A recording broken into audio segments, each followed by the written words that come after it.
Love, lies, and blood. That's what binds Jace, Amara, and Bella. Bella warned Amara to stay away from Jace, revealing he worked for her father, Chief Stanley, a deadly drug lord. Heartbroken, Amara confronted Jace, learning the painful truth. He had once been sent to test her, and if she had recognized him from a past crime, she would have been killed. Moments later, Jace crashed in a car accident. When Amara rushed to his side, Bella confessed everything. Jace wasn't evil, just trapped in his father's dark empire. Their love rekindled, but new secrets rose from the past. Bella overheard her father mention Amara's real parents, the late Dr. and Mrs. Edwards, the same couple killed 18 years ago. Soon they discovered both their families were murdered the same day by Chief Stanley himself, working with politician Lawrence Lawan. The truth: Stanley killed their parents to cover up Lawrence's son's assault scandal. He raised Jace, the only survivor, to hide his crime. Now Jace knows the man who raised him is the man who murdered his family. With Bella and Amara by his side, Jace prepares for revenge. But will he expose the truth, or let vengeance consume him? So where do we start from? Bella asked. We will start from the root of all these problems, with governor-aspirant Gerald Lawan. It's high time he tasted his own pills, Jace said, clenching his fist. So how do we tackle him? Going after politicians can backfire and get us killed, Amara warned. The easiest way to catch a rat is to use what the rat loves most, something it absolutely cannot resist, Jace said with a mischievous smile. So in Gerald's case, what does he love most? Amara asked. What else if not women? Bella said, crossing her leg. Exactly.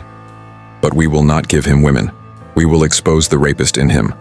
It is time the world saw him for who he really is, Jace declared. So how do we carry out this plan? Bella pressed. There will be an opportunity. From what I have found, he is a party man. We must learn when and where his next gathering will be, Jace replied. So we simply find out when he will host the party and use that moment, Bella said. Exactly. We must find a woman who can lure him and stage a false rape scene, Jace explained bluntly. Then I will do it, Amara said quickly. No, I will do it, Bella insisted. Amara, you cannot risk showing your face. Remember, they think you are dead. In our society, the poor have no voice. If you accuse a powerful man, they could silence you and label the claim fake like they did years ago. If the complainant is a rich man's daughter, they will find it harder to sweep the matter under the rug, Jace cautioned. I think you are right. Imagine if Gerald attempted to rape Chief Stanley's only daughter. News would spread like wildfire, Bella said, smiling at the idea. That will create a huge rift. Chief Stanley will not remain quiet if his daughter is harmed by the son of his political mentor, Jace said, grinning. Your task is to create a blog like your mother's to spread their misdeeds worldwide, Jace told Amara. Bella, get in touch with Ahmed and ask him to investigate Gerald thoroughly. He may refuse again, Bella said. Ahmed will agree if you assure his family's safety and present a credible threat. You can arrange for their temporary relocation. I will provide funds, Jace replied. What about my grandmother? Amara asked. She will be moved to the safe apartment I bought last year. No one can track them there, Bella said. Make up a convincing lie so she moves easily. Tell her Jace bought her a new apartment, Jace suggested, and they laughed. When Bella contacted Ahmed and asked him to investigate Gerald, he reacted with alarm and accused her of risking lives, but she promised protection and a visa for his family, and reminded him of a past investigation to gain leverage, and reluctantly, he agreed to cooperate, and to tell anyone who asked that Amara and her grandmother were dead as planned soon. To make Stanley believe that Amara and her grandmother were dead, Jace did not show up for work. When Stanley noticed Jace's absence, he went straight to Bella's office and asked if Jace had explained himself. Bella said Jace had told her he was not in the right mood after hearing that nurse Amara and her grandmother had died, and Stanley dismissed it, telling her to let Jace mourn. As he left, he did not suspect the truth. Meanwhile, Jace had hired a group of boys, paid them, and instructed them to ambush Osborne. While driving one afternoon, Osborne was boxed in by a van, and attackers opened fire. Jace, passing by, intervened, shot one attacker, and the rest scattered, leaving behind a photograph that had fallen from an assailant's pocket. Osborne, shaken and grateful, stared at the photo and asked who would target him. Jace hinted that it looked like Lawrence's handiwork and urged Osborne to be cautious around those men who protected their bosses. Osborne, feeling indebted, told Jace he would not forget the rescue and offered his contact, promising to call whenever needed. Before Osborne drove off, he mentioned that Gerald would be holding a birthday party for his wife that weekend and mused aloud about whether such gatherings were safe. Jace listened, pleased to learn where many powerful people would gather. He sowed suspicion by suggesting the attackers were sent by those who feared Osborne might expose secrets, pointing a finger at Lawrence without revealing his own hand in the plot. When Osborne left, Jace smiled to himself, aware he had gained another ally and cover. He dialed Bella and told her to prepare because the birthday party would be their chance to expose Gerald and set the next move in motion. A few days before the birthday party, Jace, Amara, and Bella set their preparations in motion. Jace supplied Bella with a tiny wireless earpiece for easy communication and a pair of spy camera glasses to record what would happen in the room. They found out which hotel would host the event and identified the room Gerald would use. Ahmed, having finished his investigation, handed his findings to Bella, who passed them immediately to Jace. Jace read the reports, and his grin widened when he discovered that Gerald Lawan kept a secret warehouse stocked with illegal drugs and some of his father's embezzled funds. That will ruin his career, he said, pleased. Because attendance at the Masquerade birthday was strictly by invitation, Bella approached her father Stanley beforehand and asked to accompany him. Stanley at first refused, worried about political entanglements, but Bella pleaded that she only wanted fresh air and suggested Jace accompany them to keep her in check. Stanley hesitated, then agreed when she insisted Jace would help watch over her. Bella hugged him and thanked him, and Jace's presence was approved. At the hotel, the Masquerade theme kept faces hidden and powerful figures comfortable among each other, while undercover bloggers and curious guests tried to peer past masks. Stanley moved through the hall exchanging pleasantries, and as his attention drifted, Jace and Bella set their scheme in motion. Bella, wearing a dress with a front zip, discreetly loosened it to reveal her well-packed boobs in a deliberate provocation. Jace, disguised in waiter attire with jacket removed, approached the bar carrying a tray of drinks into which he quietly slipped sleeping pills. Careful to avoid cameras, he presented the tray to the staff in the surveillance room as Gerald's treat. The unsuspecting monitors drank and soon slumped to sleep. With the room guards incapacitated, Jace disconnected the CCTV from the internet, turned off the DVR, and signaled Bella to move. Bella scanned the crowd carefully until her eyes caught Gerald standing confidently without a mask, chatting with a man and a woman. Perhaps he had removed his mask so his guests could easily recognize him. Without hesitation, Bella picked up a glass of drink, walked toward him quietly, and intentionally spilled it on him. "Oh my God, I'm so sorry," she said quickly, rubbing his shirt as if to clean it while her hand moved seductively across his chest. Gerald's eyes fixed on her exposed cleavage, and the sight made his anger vanish instantly. He smiled and gently held her hand. "No, you don't have to be sorry," he said smoothly. Then leaning closer, he whispered, "But if you really want to apologize, come and see me in room 105. Hearing this, Bella gave a soft laugh and lightly tapped his chest. "Oh, come on," she teased, her voice playful. She leaned in again and whispered into his ear, "I can't wait to give you a proper apology. Can we go now?" Gerald's heart raced. Pleased with what he heard, he grinned and whispered, "I'm going now. Come to me 5 minutes after I leave. Don't forget, it's room 105. "Sure, Daddy," Bella said with a flirty smile, licking her lips. A few minutes later, Gerald excused himself and left the ballroom. Exactly 5 minutes later, Bella followed as instructed. While approaching the hotel corridor, she touched the tiny wireless earpiece hidden in her hair and whispered, "Jace, I'm heading in." Jace, stationed at the surveillance room, replied calmly, "Good, I'll turn on the feed once you're inside." Bella reached the door of room 105, took a deep breath and knocked gently. Gerald opened immediately, smiling widely at the sight of her. "Welcome, beauty," he said with excitement in his eyes. "Thank you," Bella said softly as she stepped inside, pretending to admire the room. She whispered through her earpiece, "I'm in." "What did you say?" Gerald asked curiously. "Oh, I said your room is nice." She lied quickly with a sweet smile. "I know, right? Make yourself comfortable," Gerald said, motioning toward the bed. "Thank you, Daddy," Bella replied, sitting down slowly and crossing her legs, her short dress revealing just enough to tease him. Jace, monitoring through his device, reconnected the DVR feed while keeping an eye on the room. Gerald sat beside Bella, unable to resist touching her. He placed an arm around her shoulders and moved his hand to her thigh. "Don't you think it's time you took off that mask so I can see your pretty face?" he asked. Bella smiled faintly and gently pushed his hand away. "Not too fast, Daddy. Why don't we start with a drink?" "A drink? Why?" Gerald asked suspiciously. "Because wine turns me on," she said, pretending to sound playful. "It makes me feel free." "All right," he said, laughing lightly. "I'll order one." He reached for the hotel phone, but Bella stopped him. "No need," she said confidently. "I already told them to bring it up." Just then there was a knock on the door. "That should be it," Bella said, gesturing toward the door. Gerald, now impatient, opened the door quickly and found a waiter standing there, wearing a half-face mask and carrying a tray with a bottle of wine and 2 glass cups. "I was told to bring this here," The waiter, Jace, said calmly. Yes, thank you, Gerald replied, collecting the tray and placing it on the table. You can leave, Jace nodded, his eyes briefly meeting Bella's before he stepped away. Here's the drink, Gerald said proudly, pouring into the glasses. Thank you, Daddy, Bella replied, taking one glass and setting it aside.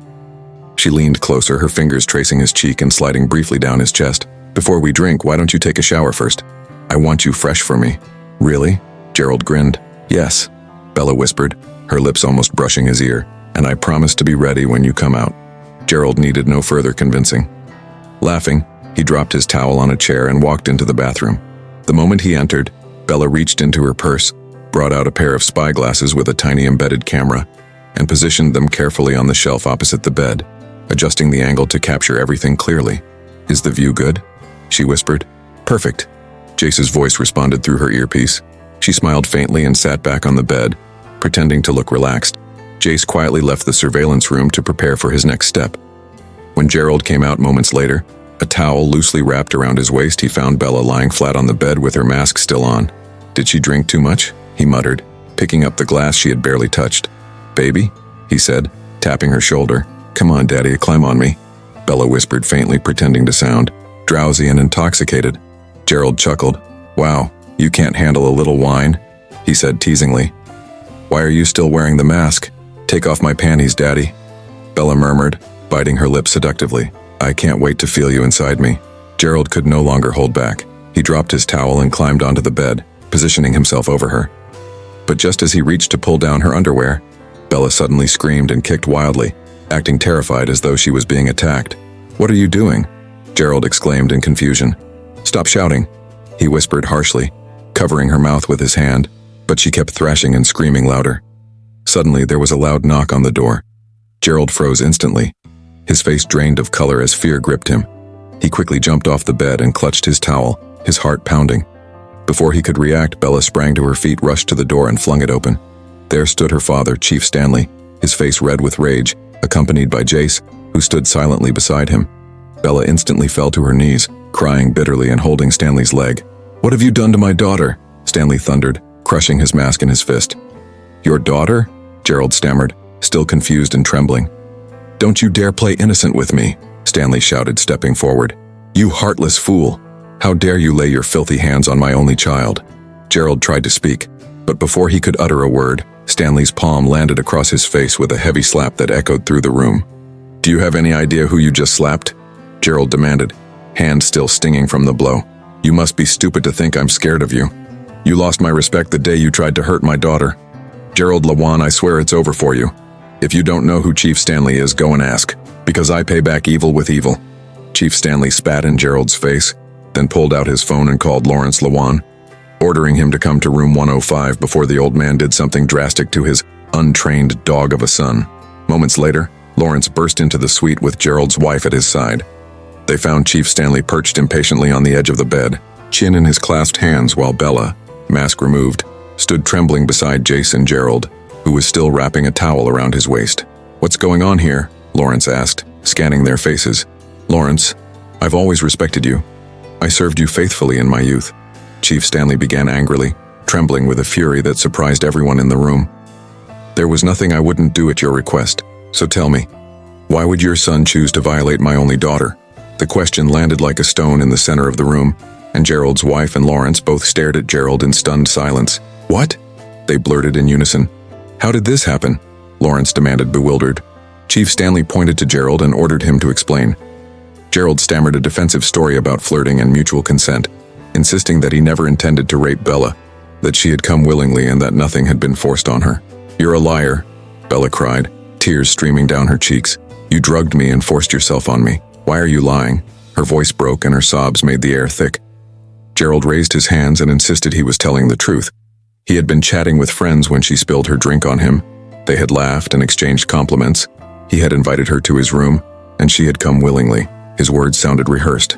Desperate, Chief Stanley scoffed, unable to hide his contempt. So now you're saying my daughter came here to have sex with you because she is what? Loose? You can do better than that, Gerald. Gerald's wife, unable to restrain a sharp glare, sneered at Bella and asked bluntly whether she was so cheap and desperate as to follow a man into his room. Chief Stanley exploded at the insult, defending his daughter fiercely and reminding the woman of the dignity she owed Bella. He questioned the wife's willingness to tolerate Gerald's public indiscretions, even demanding when she had last tested for infection or AIDS. His words meant to sting and to expose the hypocritical comfort of being married to such a man. Gerald tried to interject, pleading that he had not drugged Bella, that she had asked for the drink herself, that there was no setup. But his protests only fed the impression of someone caught and floundering. Bella recounted her version through tears. She had gone to the bar, seen Gerald unmasked and recognized him. She had spilled her drink in embarrassment and apologized. He had whispered he found her beautiful. She had agreed to speak with him privately, walked to his room thinking he had important news, accepted a small drink he offered, then fell dizzy, woke to find him on top of her reaching for her underwear and screamed for help. She described the horror and the moment she realized what had been done to her, swallowing each sentence as though it cost her something to speak. Lawrence demanded how Stanley and Lawrence had found her. Stanley explained they had searched and been told she went toward the hotel rooms, and fearing the worst had rushed there. Gerald's wife continued to stare with disgust, and the room hummed with tension. Bella turned to Jace and asked to be taken home, ashamed. Jace led her to the bed, retrieved her bag and casually pocketed the spy camera sunglasses hidden there. Then he and Bella left the room without a backward glance. Outside, Bella's resolve and performance had worked. Stanley threatened Gerald with ruin and public exposure, and vowed to strip him bare before the world unless he did the needful. Lawrence, furious and humiliated, slapped Gerald again before storming out, leaving Gerald alone with his wife as she turned away from him in contempt. As Gerald raged and scattered objects in the room, accusing others of playing games, Jace and Bella laughed loudly as they drove home, hearts still racing with excitement. "I never knew you were such a great actress. Damn, you pulled it off effortlessly," Jace said, smiling. Bella laughed too, but as she looked at his face, her heart began to beat faster. "Jace?" she called softly. "Yes?" he answered, still smiling at her. "Can you close your eyes for a moment?" she asked. "Why? Do you have something for me?" Jace teased. "Yes," she said quietly. "All right," Jace replied, finding a quiet spot to park the car. "My eyes are closed," he said with a grin. Without hesitation, Bella unbuckled her seatbelt and leaned forward, pressing her lips softly to his. Jace's eyes flew open in shock, and he quickly pushed her away. "What are you doing?"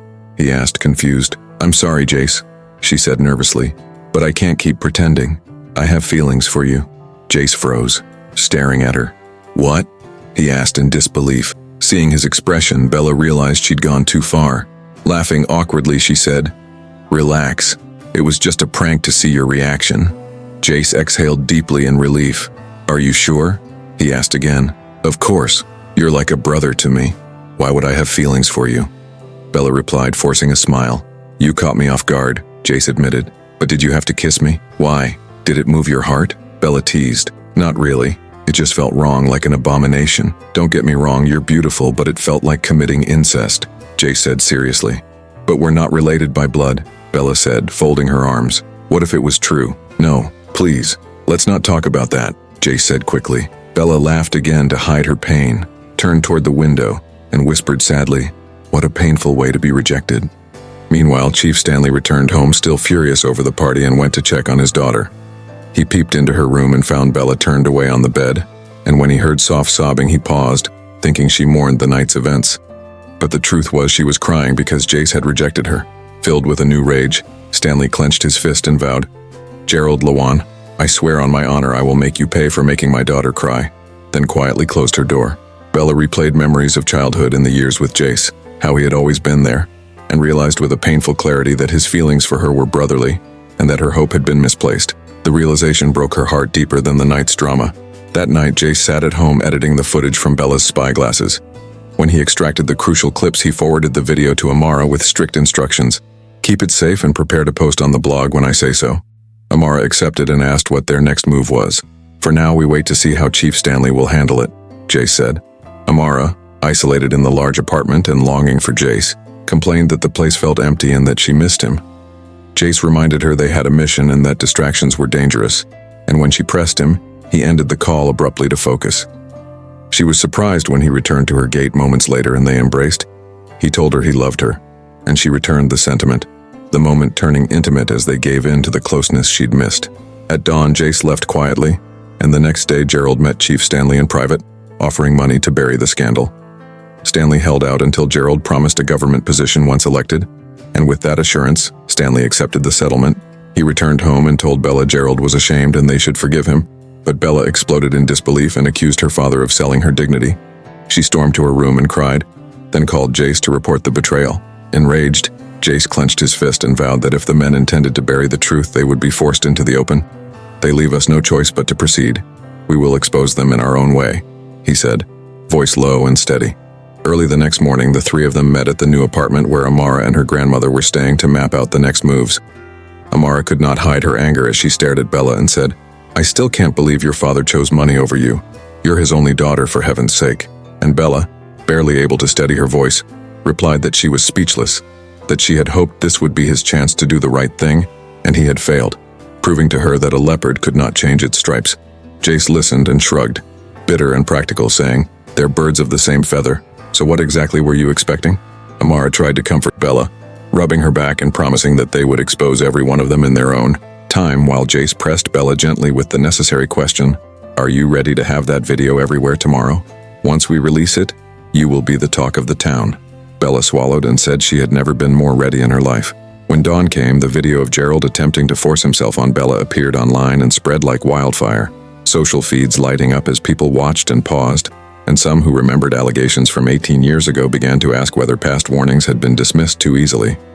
Gerald stared at his phone in disbelief, shouting incredulous denials into the empty hotel suite, while Lawrence called him in anger, demanding an explanation for how such footage could have leaked, and asking which outlet had broken the story first.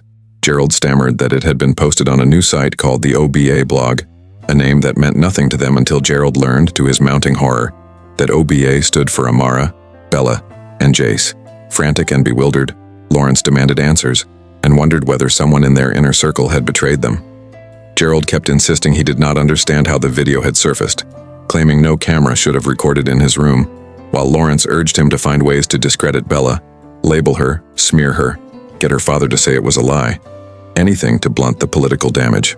Chief Stanley, meanwhile, watched the video in his office and felt both humiliation and righteous anger. When Gerald called seeking public support, Stanley listened, heard the embarrassed pleas, and for a moment they tried to salvage the matter by crafting statements, but all of that unraveled when Jace, Bella, and Amara overheard Gerald and Stanley's private conversation because Bella had, as part of the plan, put a sleep-inducing substance into her father's wine the night before and managed to tap his phone after confirming he had dozed off. The trio listened as Gerald begged Stanley to come out publicly and help debunk the story, and as Stanley's wavering promises fell apart under the weight of what the recording revealed. The voice recording leaked, and the public turned on both Gerald and Stanley. Stanley scrambled to save face by going to the media and admitting he had been offered money to bury the matter, and that he had at first accepted, but later returned the cash, a claim that only fanned outrage and made many accuse him of poor judgment. Lawrence and Gerald watched the fallout in fury and vowed retaliation.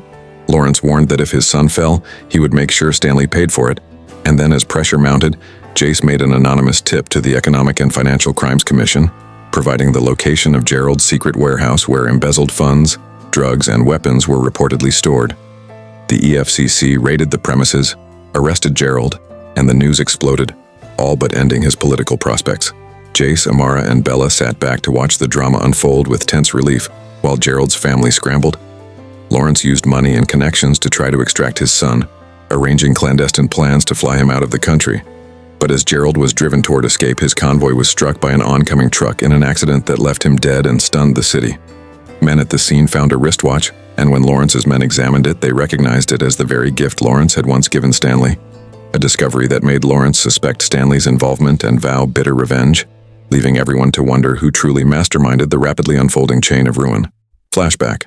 When Jace contacted Osborne to carry out the assignment of eliminating Gerald and make it seem like the handiwork of Chief Stanley, Osborne warned that if nothing at the accident scene could be tied to Stanley, Lawrence might accept the death as a mere accident rather than murder. Jace pressed for a way to guarantee a link, and Osborne suggested the designer wristwatch Lawrence had given Stanley at a birthday years before, a piece so recognizable that its presence at a crash would prompt Lawrence to cry foul. Bella infiltrated her father's room, found the watch exactly where Osborne said it would be, and delivered it to Jace, who had a replica made and returned the original so no suspicion would fall on Stanley. The replica was planted at the staged accident, and when Lawrence's men found it, they immediately suspected Stanley, exactly as Osborne predicted. Present day. After hearing Lawrence threaten Chief Stanley over the phone about revenge, Amara, Fearful of what an eye for an eye meant, asked Jace what Lawrence intended to do. Jace bluntly answered that Lawrence would likely seek to eliminate Bella as retaliation for Gerald's death, and that his threats were real. Amara and Bella flinched when Jace explained that to force Stanley into public fury, they might have to make it appear Bella had been attacked, an immoral step intended to spur the exact reaction they wanted. Chief Stanley, confused by claims that his watch had been found at the crash, checked his collection and discovered all his timepieces intact and in place. He called Ahmed to investigate Gerald's death and to find who was framing him. And Ahmed agreed, though privately he lied about recent absences. Bella then called Ahmed and told him she had heard Stanley's conversation and advised him to report the accident as ordinary rather than conspiratorial to keep things calm. Unknown to Lawrence and Stanley, Bella had previously tapped her father's phone after slipping a sedative into his wine and used the recording to learn Lawrence's fury and Stanley's responses. The trio listened to the heated exchange and used what they heard to map their next move. The following day, Jace rushed into Stanley's compound claiming Bella had been attacked while fetching lunch and urged him to go to the hospital at once. At the hospital, Stanley found Bella bandaged and motionless, bruised and wrapped in white, and his grief hardened into a vow to punish those responsible. Jace suggested Lawrence's men were likely the culprits and reminded Stanley that public outrage would force the issue into the open. At that moment, a notification made Stanley gasp. His bank account showed sudden transfers and his savings were gone, money he had counted on now missing. Stanley assumed Lawrence was behind the theft and stormed out in furious disbelief while Jace suppressed a smile, knowing the staged chaos had already begun to work in their favor. Outside the curtain, Jace laughed quietly while Bella opened her eyes and saw her father pacing in anguish. Later that day, while Lawrence seethed and plotted retribution, Jace anonymously sent a tip to the Economic and Financial Crimes Commission with the coordinates of Gerald's secret warehouse, knowing an official raid would remove Gerald from the public stage. The EFCC probe began within hours and investigators found cash, drugs and documents that tied Gerald to embezzlement, a discovery that shocked the city and shifted the narrative decisively. Lawrence scrambled to use money and connections to intervene, arranging emergency calls and threats, but the legal machinery was already turning and the plan was unfolding. Flashback. Since it was obvious that Lawrence would one day want to harm Bella, Jace conceived a plan to have Bella hospitalized and pin the attack on Lawrence. Through Amara, they persuaded a kindly doctor that they were filming a movie and asked permission to stage a hospital bed scene. The doctor accepted for a fee, unaware of the real agenda. Jace then hired a special effects artist who masked Bella's face with realistic prosthetic bruises and wounds so convincing that no casual observer would suspect they were fake. For the missing money, Jace explained that Stanley maintained numerous bank accounts to hide proceeds from illegal businesses, but 2 central accounts held his life savings. Bella and Amara fretted that without pins, they could never touch those funds. Yet Jace promised the transfers would appear to be Stanley's own doing and routed abroad to evade tracing. Jace revealed they would deploy a hardware keylogger to capture Stanley's keystrokes and banking credentials, an approach he had learned through years of petty hustles and cyber schemes. Bella and Amara listened in stunned silence as he described how a tiny device plugged behind a desktop tower could siphon passwords and permit remote transfers. Early the next morning, Jace arrived before Stanley and discreetly slipped the AirDrive USB keylogger into the back of the chief's computer. With credentials captured, he quietly executed transfers into a trusted American account controlled by an associate until Stanley's savings were drained. Present day, enraged, Stanley stormed to Lawrence's home and confronted him with fury at the injuries to Bella. Lawrence smirked and taunted that karma had struck, promising more to come and mocking Stanley's origins. Stanley vowed to recover his daughter and his money and threatened Lawrence with bloody retribution. Lawrence only laughed, insisting that Stanley had no leverage and hinting that the losses were natural consequences for betraying benefactors. When Ahmed later reported Gerald's death had no implicating evidence, Stanley braced for one final confrontation and called Osborne to prepare men. "Tonight someone will go," he declared, and set the wheels of a darker plan turning. Jace and Amara watched from the shadows, knowing they had set a trap that would both punish the powerful and force Stanley to choose between vengeance or exposing dirty secrets now behind his influence. Lawrence was asleep when his phone buzzed with an unknown number. "Groggy?" he answered. "Hello?" And a forced calm came into his voice when the caller said it was Osborne. "Osborne? Why are you calling at this hour with a different number? Is everything all right?" Lawrence asked. "All is not well, sir," Osborne said, urgency in his tone. "I have something to tell you about your son's death." Lawrence sat up, suddenly alert. "Speak," he ordered. Osborne said the matter couldn't be discussed over the phone and insisted they meet that very night. Lawrence, suspicious but desperate for answers, agreed and drove out alone to the junction Osborne named. When he arrived, he dialed Osborne's number and Osborne climbed into his car. After a curt exchange, Osborne produced a handkerchief that smelled faintly of chemicals, pressed it over Lawrence's nose and mouth, and Lawrence quickly lost consciousness.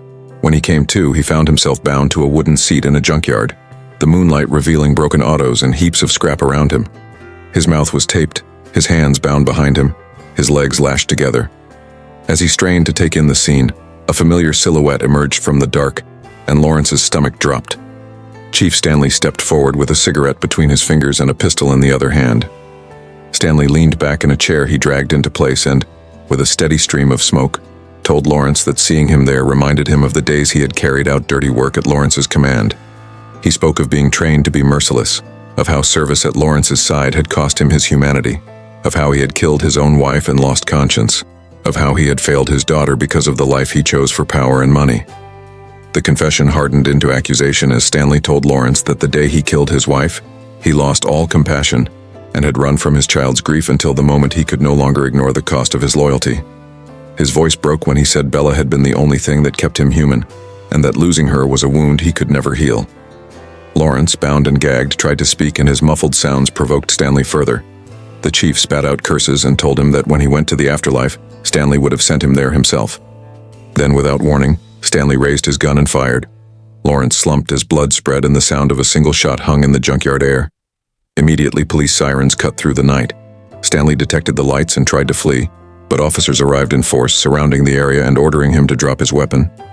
2 policemen closed in. One snatched the pistol from the ground while the other read out an arrest warrant and a list of charges.